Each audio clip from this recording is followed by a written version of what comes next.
To go back to the mayor's race, one of the reasons that race ended up so fascinating is there were so many candidates. Yeah. And you went to forum after forum after forum. Now, by the 8th forum, you could give their answers and you could give all their answers, but it was really clear where people were headed.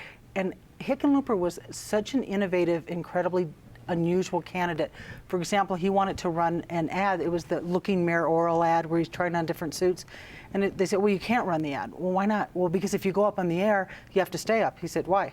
Well, you have to. He goes, no, you don't. I'm just going to run the ad. He didn't go door to door. He said, nah, that never worked. I was bothered when people knocked on my door. He didn't send out a lot of flyers. He said, I threw those away. So you have to have campaign flyers. Everybody has them. He goes, let's put the money into a better ad. He defied everything because he had no political background. And it was fascinating because he just said, I'm not going to do this, I'm going to do this, and it all worked. It did work, but there was real debate. I mean, when it came down to Don Mares versus John Hickenlooper, and you looked at their budget policies and you compared them, you know, in the end, Hickenlooper was the best candidate. He earned that office, partly on the branding, marketing thing, but partly on, he had Michael Bennett behind him at that time. Michael was doing stuff with the budget.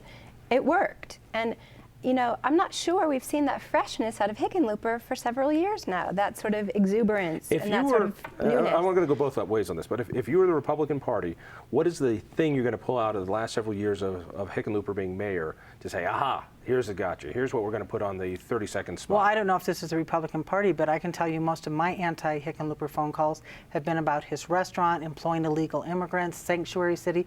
That riles up a base and it gets people to the vote. I mean, that's the criticism I hear the most often. I don't think the Republican Party wants to touch that in the ads because it's 527. Right, a 527, because it'll turn it off. But that's what I've heard. That guy employed an illegal immigrant at his restaurant, and you're not reporting that. All right, if you were the 527, you didn't have to put your name to it. He's a Denver guy. He's a Lodo guy. He's, you know, he talks too often about Malcolm Gladwell, the writer for The New Yorker. You know, he thinks of ideas as sort of fashion. I mean, he's a little sort of, you know, if the quirk thing still stands, how does quirk play in Montrose, right? I mean, I think it'll be pretty interesting to see John Hickenlooper roll into Montrose and sell that shtick. But if you were the guy putting out the 527 ad, you had 30 seconds, you wanted to pull the one thing out that stood out, the one photograph, the one story, the one vote, the one issue, what would it be that would take Hickenlooper out? Denver. Denver and DNC and Obama. I think Obama signing a stimulus package here in Denver would probably be one of those photo ops that would come back down. All right, switch it. You're running the Hickenlooper campaign, and you've got McGinnis on the line. Now, don't get too excited. Ethics. Give me the one-liner. Give me the story. What happened to the money? What happened to his wife on his campaign? And then what's going to happen when he starts sort of making racial slurs or making sort of inappropriate sexual slurs? Play capitalist and Silverman over and over again, blowing up on. Very good. You know, it'd be like us, like having a meltdown with you. You always have a meltdown with me. But that's because we love you. And but thank God none of us are running for office. I mean, seriously, the man says stupid things sometimes. I say stupid things all the time. I know, but nobody would vote for you in a minute. Well, you already said you would. Except for that whole RTD thing. And my mother. Yeah. Not my father, but my mother. All right. Will there be a challenge in the Democratic primary? Is this a done deal? What about your babe, Kerry Kennedy, that you're trying to tempt I don't think she has interest in it. And it should be noted on the air that she got completely passed over on the short list for governor. Thank God. She wrote Amendment 23. She destroyed the budget. That's another conversation. That's another conversation. She will tell you that she wrote Amendment 23 to counteract what Tabor was doing. That's not what she said at the time. Matter of fact, she said, quote, this is made to work in sync with Tabor. Tabor was made first, and Amendment 23 was made to work with it. As her people said when they pushed it, it would take economic devastation on par with the Great Depression. Well, we have it. And this is the problem with ballot measures that we discussed before, because you can't predict what's going to happen in the future, and still people like you put them on the ballot. Damn straight we do. Enough said. Enough said. All right. No other challengers? What about on the right? Are we talking governor? Let's talk governor. I'm sorry. I thought we were talking mayor. No other challenges on the Democratic ticket? Yeah. No. I don't see anybody. No, the pecking order is the pecking order. Don't mess with it in Colorado. Now, you're sounding just like some of those crazy Republicans who are pissed off that the Republican elite have anointed Scott McGinnis, and Dan Mays doesn't have a shot. Nobody's giving him credit, and there's no other Republican.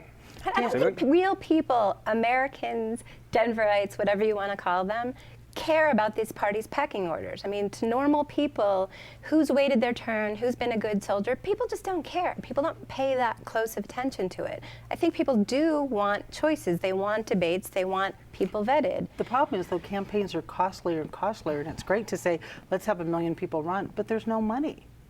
There was at one time, how many people running for the U.S. Senate, and then they slowly just kept dropping out here because they had no money and there was no support. It all sounds great. Let's have 8 people in the race for U.S. Senate, and all the media attention's on a few people. All this is on that. I mean, that's part of the problem, is the politics are so expensive. You're not going to have the plethora of candidates you used to. You will when there's a Denver mayor's race. Right. I mean, let's go back to 2003, I think, when Hickenlooper ran, and there were, I think, seven candidates. That was my favorite race I ever covered, because I feel like it was really a race. No, the best race ever, next year, 2004, Ben Nighthorse Campbell, my hero, drops out in March, and the election only lasts from March until November. That was a race. That was a race. That was good. Those were the 2 last great. Well, we got a couple minutes left. Let's switch gears, if you don't mind, to the Senate side. You mentioned Romanoff. Now there's a race. You must be happy that you've got a liberal and a screaming liberal running for the Senate seat. Are you happy now? No, because he's not doing anything. You know what he did? The day that we're taping this. Does any man ever please you? He had a press conference today. The man holds a press conference today. Everybody thinks, okay, This is it. Yeah, and you know what he said? I'm still running. The man had to hold a press conference to tell everybody he's still running. That is not a good campaign. And yet, when you hear his speech, I think he's one of the most amazing speech givers I've ever heard. And you think he's funny. Yeah, we've had this discussion. You did win the both. We disagree on that. He had this great speech, but I'm actually going to digress. When you say the funny thing, here's the other thing about Hickenlooper. I've covered press conferences at that Capitol since 2000. You always have the sirens go by and people try to drown them out of their pause. John worked the sirens into his speech. Nobody's ever done that. He's quick on his feet. People like that. I don't know.